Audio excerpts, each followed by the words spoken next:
And if you have any questions, just hold it till last minute, till the end. And if you really, if it's really important, need it answered, just write it into the text box, I think it's called. And yeah, I'd like to hand it over to Rachel. Thanks, Claire. We were not expecting those compliments from you when we prepared the presentations. That was unexpected, but lovely. Thank you so much. Okay, can everybody see is my screen being shared at the moment? My computer had a little glitch out a minute ago. It is? Okay, fantastic. Thanks, guys. Okay, so I'm just going to move on to the next slide. Okay, so I'm just going to go through really quickly just an overview of what we're going to do today. So this information session is all about giving you service information about the Logan Youth Foyer and our 6 service offers to young people. We're also going to cover how to assist a young person to become Foyer Ready, plus the basic eligibility for Foyer as well. Then how to make an application or a referral for a young person to us.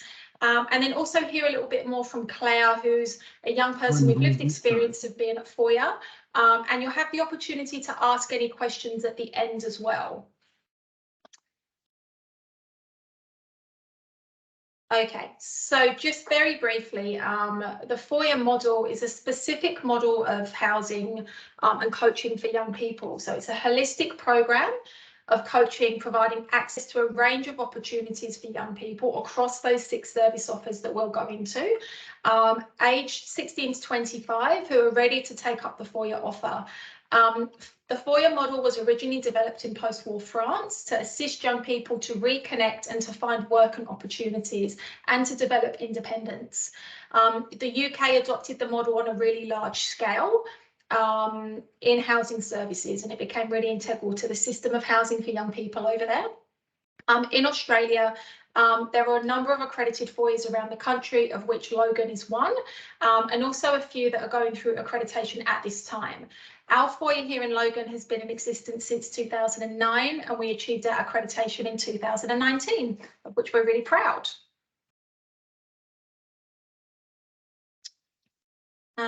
So just to highlight what really makes a difference with the Foyer model compared to other youth housing services. So Foyer Foundation have stated that Foyers enable young people in their transition to develop and achieve educational and employment pathways, exiting in a sustainable way, growing away from welfare and service dependence. So that's a really big aim for us with Foyers, is to move away from that welfare and service dependency. While there are programs in both the education and homelessness sectors that seek to support young people experiencing disadvantage with educational accommodation across the country, there are almost no fully integrated service models focused on education and employment outcomes. So that's just a little quote we added in there from the Foyer Foundation just to highlight those differences.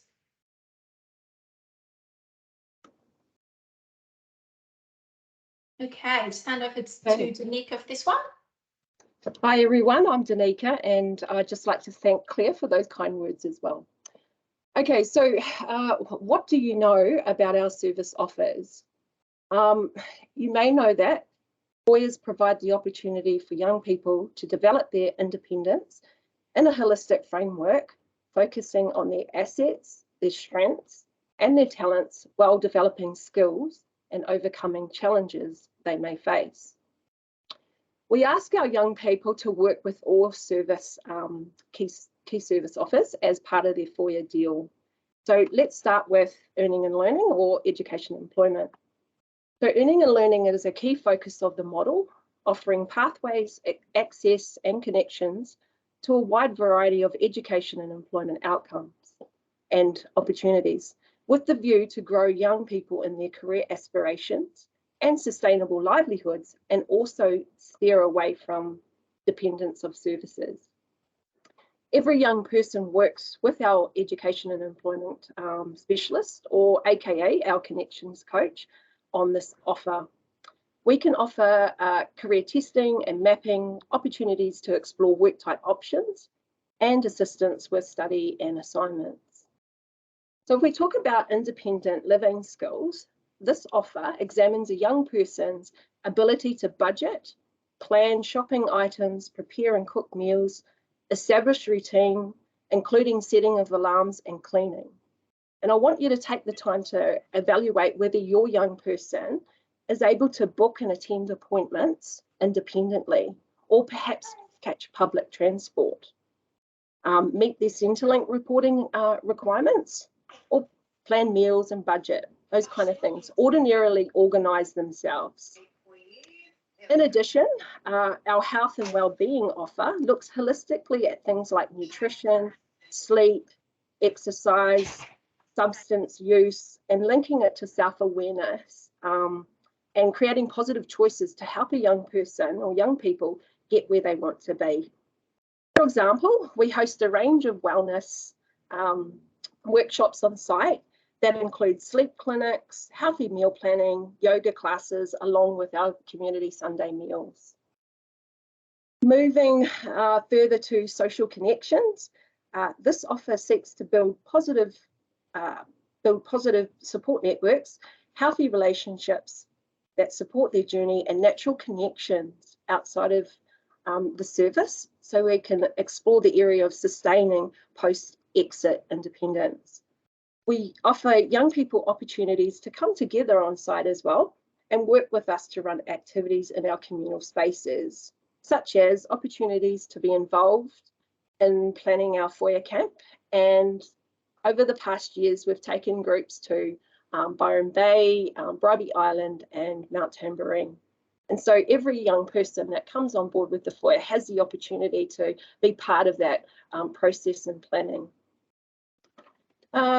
We move forward to the Civic Participation offer, where we're exploring the young person's ability to create positive community connections within the service as well as outside. And the service in turn offers up a positive interactions with community and building upon that mutual trust between a young person and our wider society. So Foyers specifically seek to engage young people as leaders within the service and within the wider community. And we offer a leadership team program and opportunities for a young person to be part of our annual celebrations, which most of you may have been familiar with and come on site and attended some of those. This year, I think we're sort of exploring the end of November to host one of those again. However, this upcoming Friday, we have the department coming along to explore a focus group with our young people on site. So that leads me to the last service offer, and obviously all of this is underpinned by our housing, which is of good quality, by the way, and affordable for young people, and offers a formal tenancy agreement allowing that each individual security and stability. Really important, security and stability. It is transitional to acknowledge the time it takes for a young person to develop in their independent living skills. And it also allows a young person to make those natural mistakes along the way. So let's talk about our units. So we have 40 in total. Some are studio units and others are one-bedroom units. We have a gated complex, and each young person will access a security code that's individual for their use, so it cannot be shared with anybody else.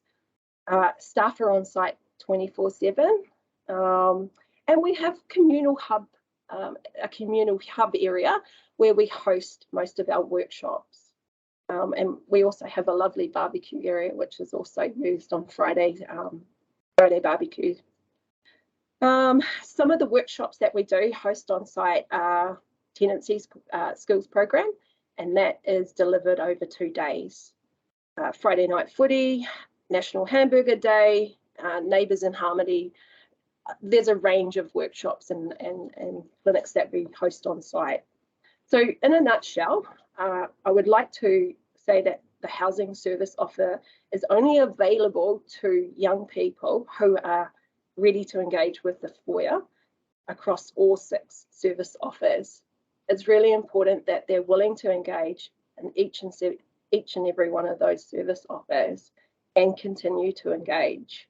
And importantly, we are not just an accommodation service, we are a program with expected ongoing engagement across the service offers for young people to meet our Foyer deal.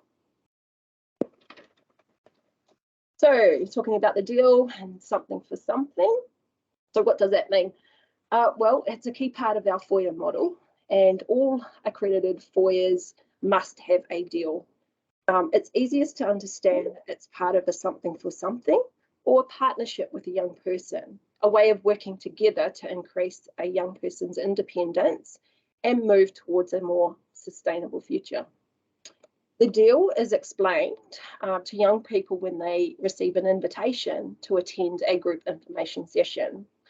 The deal is not fixed, but highly flexible to reflect a young person's unique and individual journey.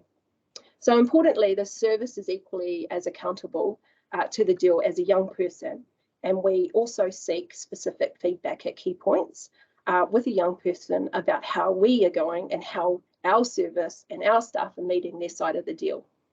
So examples on the screen here show that there attends school with above 85% attendance and completes all required coursework to maintain employment.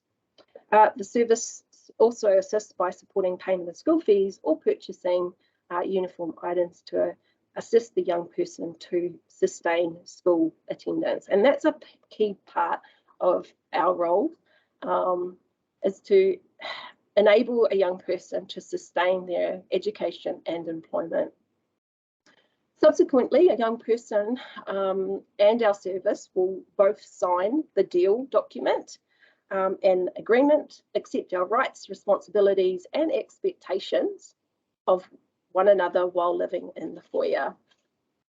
So over to you, Rachel. Thank you. Okay, thanks, Danica.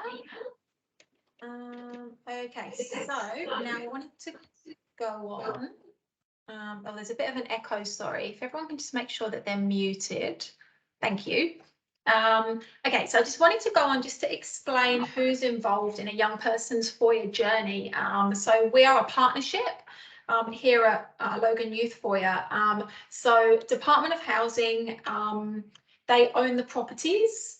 And they are our funding body. So this is why it's vital for a young person to have an approved social housing application, to be eligible for Foyer, and to actually maintain that as well, provide any updates to the department as required so that they can maintain their place in the programme.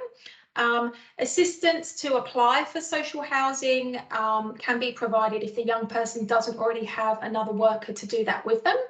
And the Department of Housing also partner with us around options for young people when they're ready to transition on from Foyer. So, for example, using the Rent Connect service, accessing bond loans and other products and services that they provide.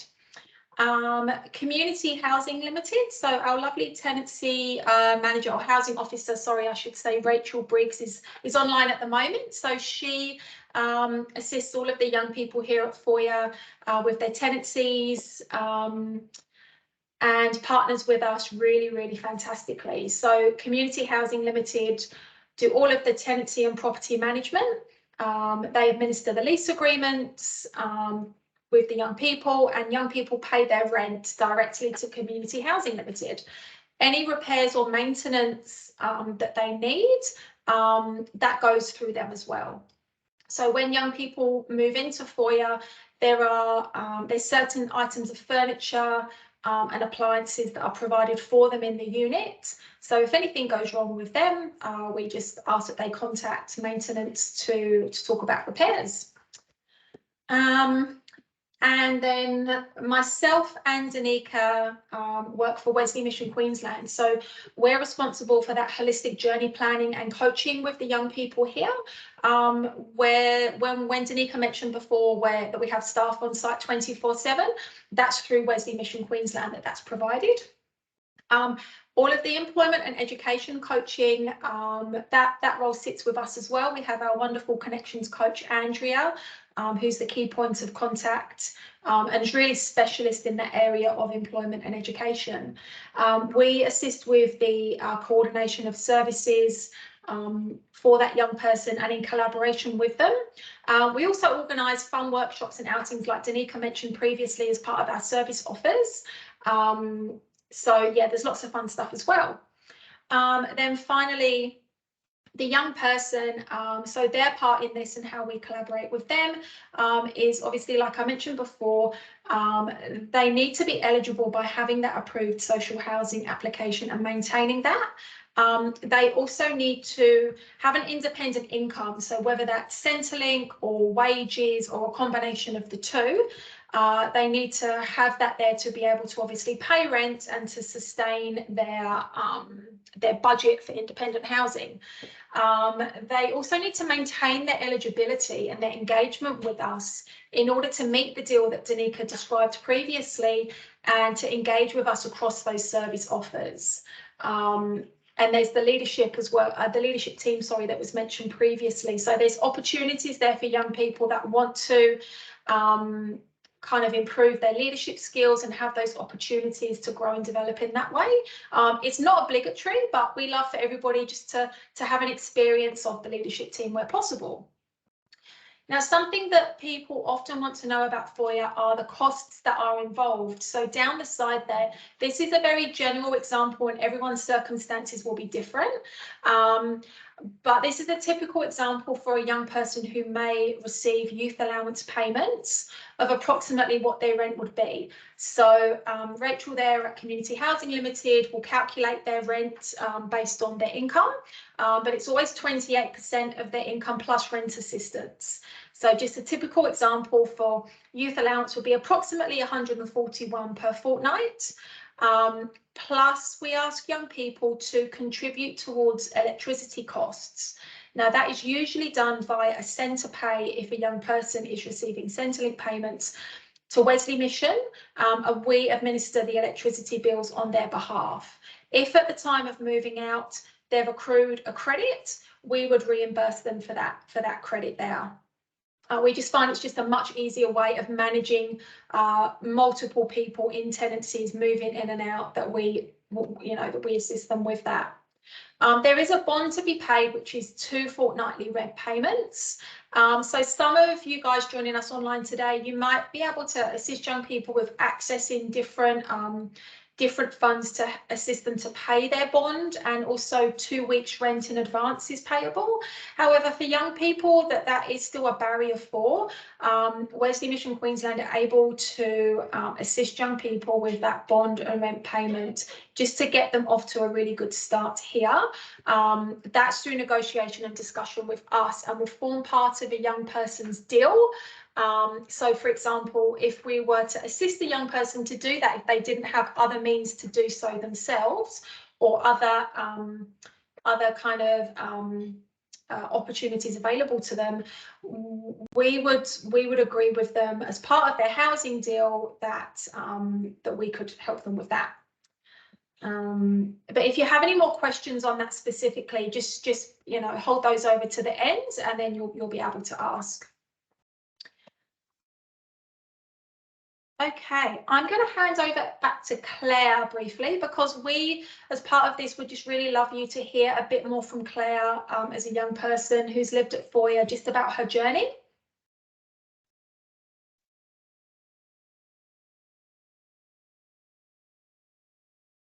Hello.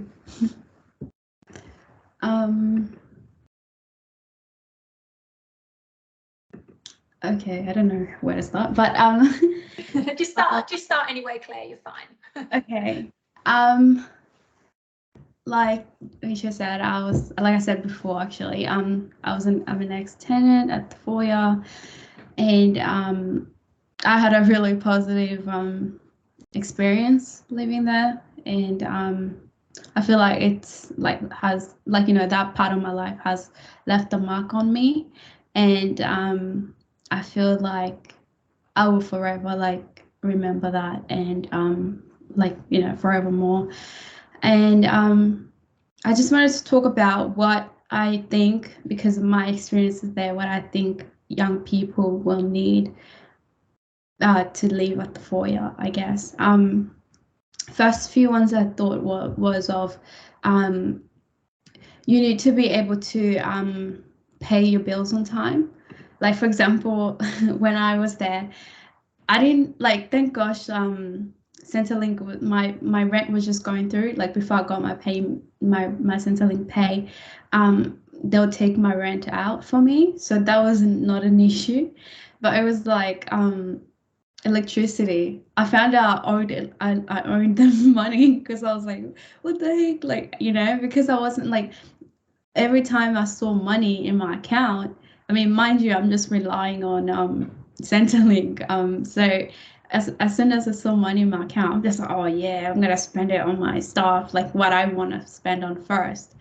And then it turned out like, I don't know, I just went to the office one time and I was told I owed like, I think it was like $140. At that time for me it was, oh my God, that's a lot of money. So I'm just like, oh my gosh, how do I pay it back? Like, how did I come to owe this much money? And I think I was just told about how like budgeting and stuff. And I was just like, oh, what? And then I'm like, and then like, I think I was just told one thing, that you always have to make sure when you get paid to pay your bills first, and then whatever is left, you can spend on whatever you want. And I was like, I never thought of it like that. I actually apply it till this day. Ever since that, when I left the foyer, I actually, or they owed me money. I had credit, so that was a pretty positive thing once I changed that around. And also just basic cooking, like you need to be able to cook. Like the foyer provides, like I think it was every Mondays when I was there, the Oz Harvest used to come around. So yeah, there's always option, like you go in there, grab whatever you feel like, and well, whatever's there really, and just you can make it like just basic, like 2-minute noodles and whatever. If you don't feel like cooking, just the basics will be good, will be helpful, I guess. And the most important one I found that I actually struggled with was being alone. Like being able to be okay with living alone in a unit. I mean, at the time it was just one bedroom, like a studio, but now it's like a whole house, really, a whole unit with, you know. So yeah, you need to be able to live alone. Like it's funny because this is something interesting that I learned in my degree. It's like humans can't stand being alone because we're social creatures, and we do need love and connection and support.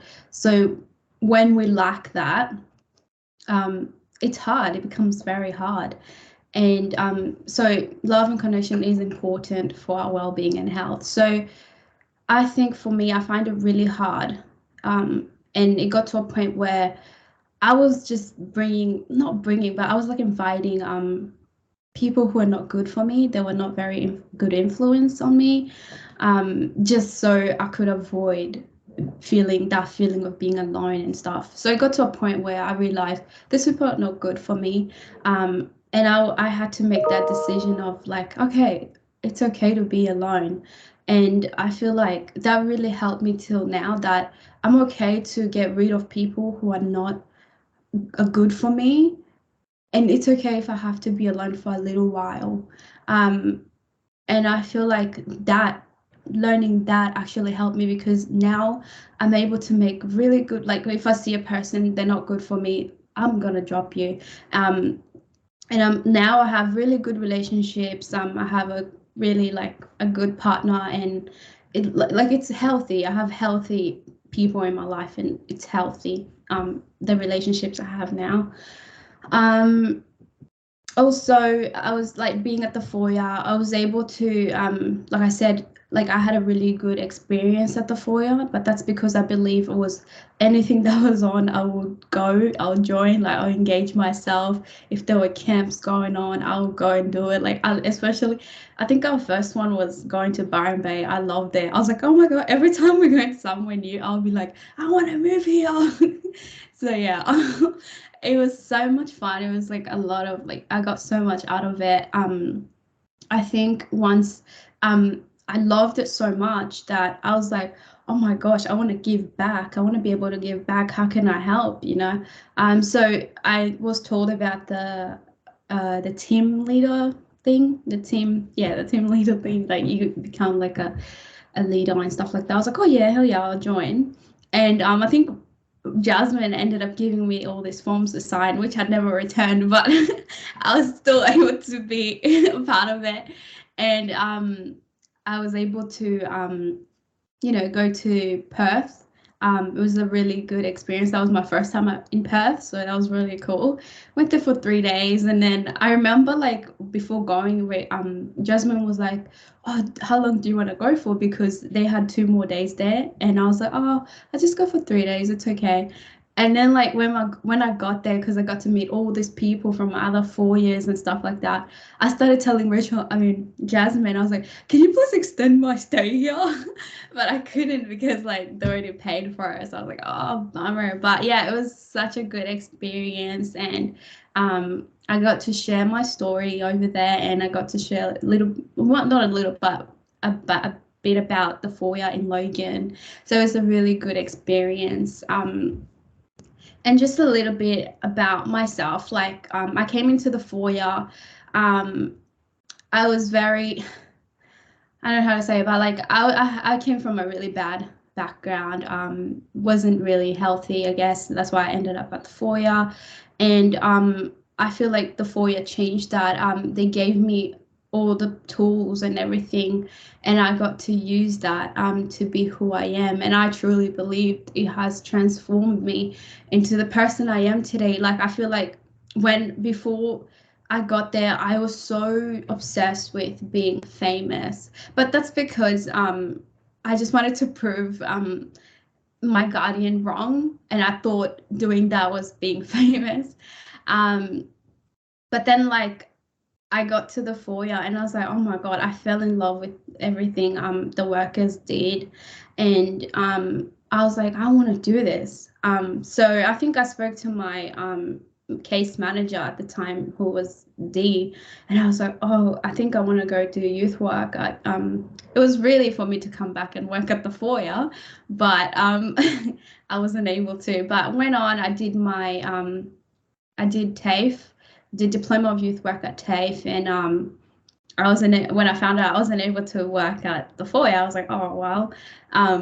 So now, like in saying that, I have like a really good job. I have like I work at Step Up, Step Down. I don't know if anyone's heard of that.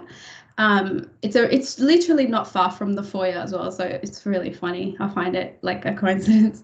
And now like I said, I'm in a really good relationship with my partner, and planning on buying a house now. And also I'm doing uni at Griffith University. I'm doing psychology at Griffith University, and doing eventually, once I finish, I want to focus in the field of working with children and understanding trauma and what do you call it? Trauma and the relationship it has and development and stuff. Yeah, I don't know. I think that's all I have to say. Oh, thanks, Claire. That was amazing. And Claire has also been selected as one of our youth ambassadors for the upcoming National Foyer Conference, which is down on the Gold Coast at the end of August. So she's very, very deserving of that opportunity and will be an incredible ambassador for Logan Youth Foyer. And I think really what we wanted to highlight with Claire's journey is that it wasn't straightforward. Like, you did have some twists and turns there, Claire, but the point being that through engagement and engaging with the program and maintaining that and coming to things and, you know, making those leaps of faith and taking positive risk, Claire was able to move from a position of surviving to thriving. So this graphic here you can see on the screen this is what we use at Foyer. So instead of that more traditional deficit-based needs rating of low needs to complex needs, we've actually flipped that around through our advantage thinking framework to have this model of surviving to thriving. So when young people come to us, they may be, you know, having certain challenges in particular areas of their life. And so Claire's described, for example, with relationships, she, you know, had difficulty with being on her own initially, and, you know, making choices that were probably not the best for her, so that she wasn't alone, to then that change of realizing, you know, moving to that point of building and thriving where she's able to do that and it feels okay. So yeah, it's just one example, but we use this sustainable livelihoods ladder in all of our work from young people, right from the point of intake and assessment, where we're seeing where a young person's at in terms of their readiness for Foyer, right through to the point of transition and exit, where we're looking at where they've gotten to, plus every step along the way. So we really aim to grow young people out of the program, using their own natural assets and talents, and move them from more chaotic experiences of surviving and coping, to having the skills, the resources, and the opportunities to thrive, which is what we hope to provide to all of the young people here. We are going to have a little bit more of a chat around readiness now and how to assist a young person to become Foyer ready, which is back to Danica. Okay, so following on from Claire's journey, let's take a look, obviously, at what is Foyer readiness. So we understand that it is a very tough climate at the moment, and there's a lot of pressure, difficulty, particularly around timeframes. So we'd like to take the opportunity while we're hosting this session to commend all of you for assisting a young person in their journey. As practitioners, I think we need to examine how much we are doing for a young person, and if this is encouraging reliance on the service. We understand that it is very easy as a compassionate practitioner to do too much or overdo, and more so, I think we need to really take a step back and look at identifying what those needs are of the young person, being transparent with the team, with our staff, open, honest communication around where they're ready. Because, you know, we've seen times at the foyer where people have been referred in and they haven't been ready. And obviously housing is not a band-aid, and it does not fix all those other challenges that I spoke about earlier with our 6 service offers. So if a young person moves in before they are ready, it's difficult to say, but it could actually fail, and we have seen that. Unfortunately, it also impacts on other neighbours, other tenants, our staff, and the entire program. So, for example, if you have someone in mind, or perhaps if any drug or alcohol use needs to be well managed and is not impacting on that young person's earning or learning, and also perhaps on their budget as well.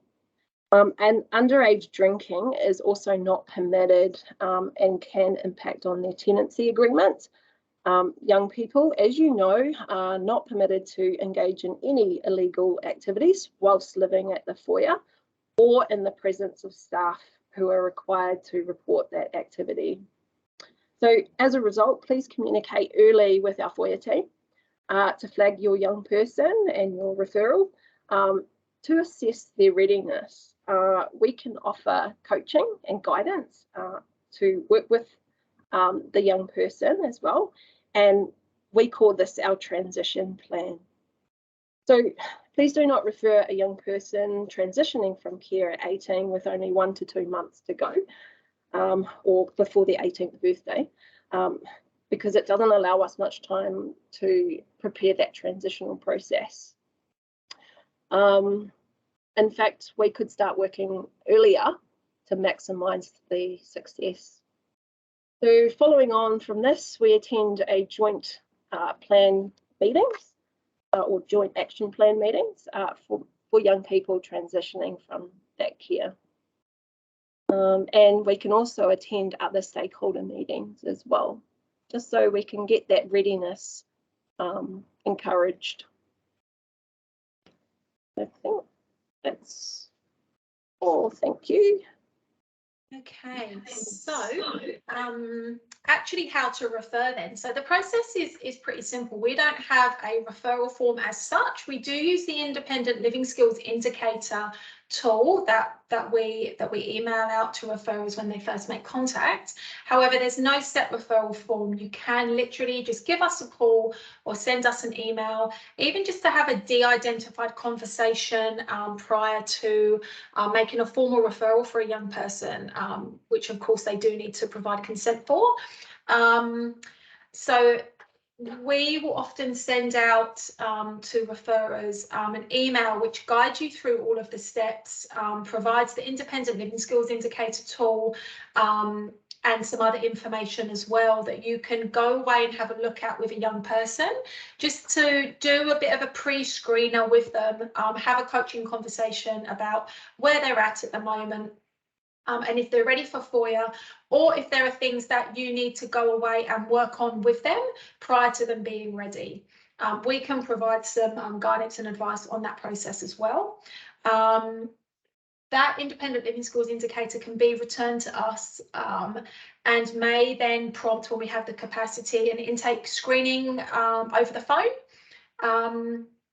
Which, if we have the capacity and we have vacancies and a young person is eligible and appears ready, they would be invited to a group information session here at Foyer. So this is when young people were able to have the opportunity to come on site. They get to have a look at a unit or two if we have them vacant at that time.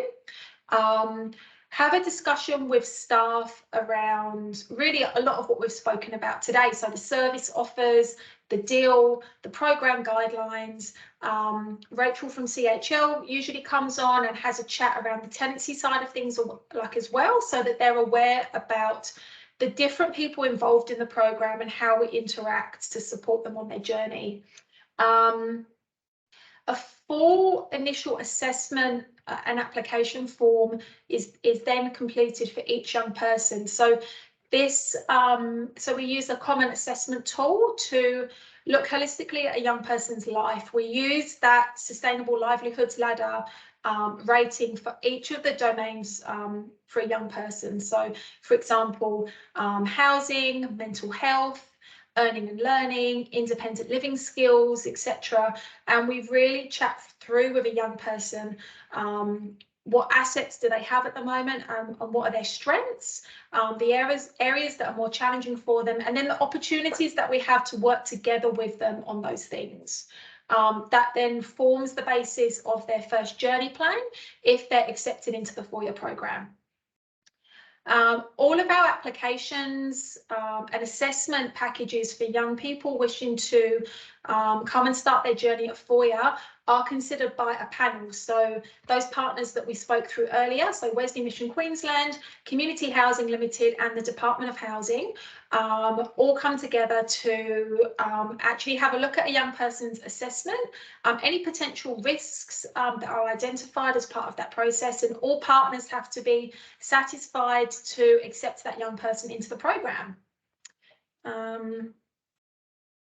And any recommendations that come from that are then worked on with the young person. And if for some reason it's decided that at that point in time the young person isn't ready, we'll provide feedback through a letter to the young person and any referrers, which just details any steps that need to be taken to get the young person ready for Foyer. So, for example, particular things around safety planning or management plans. If there are alcohol and drug issues, for example, we might ask that you go away and do some more work on that prior to entry into Foyer. So we hope that gives you a bit of a snapshot of things. We have an opportunity now for some questions. Tanya, Taylor, have there been any comments in the chat box that we need to have a look at first? No, there has been none. Okay, all good. So what I might do is just quickly stop sharing my screen so that we can just have a bit of a chat if anybody wants to do that. So just bear with me while I get back to the right screen again. Okay. All right. So does anybody have any particular questions? You can either just raise your hand in here or type in the chat box if you've got anything specific or anything that didn't make sense for you or you want to know more about.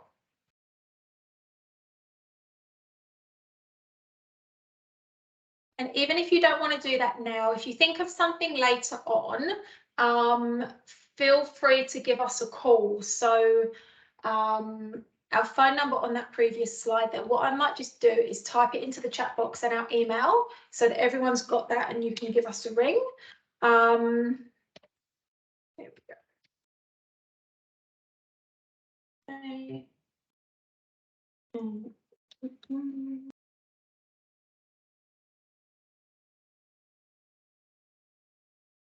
Okay, and there is our email address. So if you think of something afterwards where you want to have a more of a specific chat about a young person, you can let us know.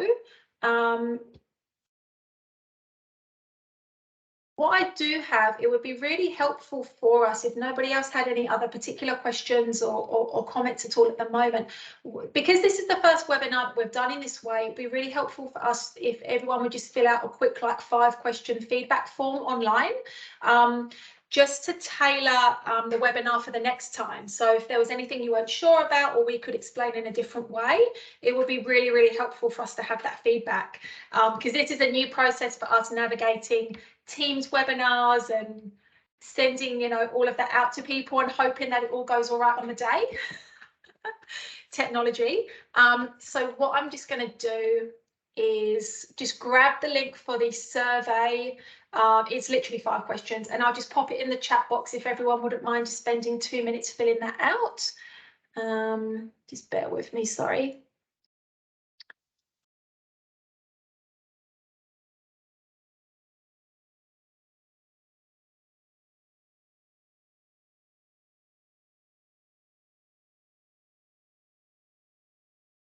I did have it here, but of course I've closed it.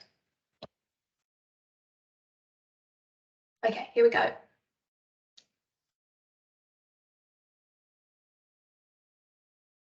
Okay, right.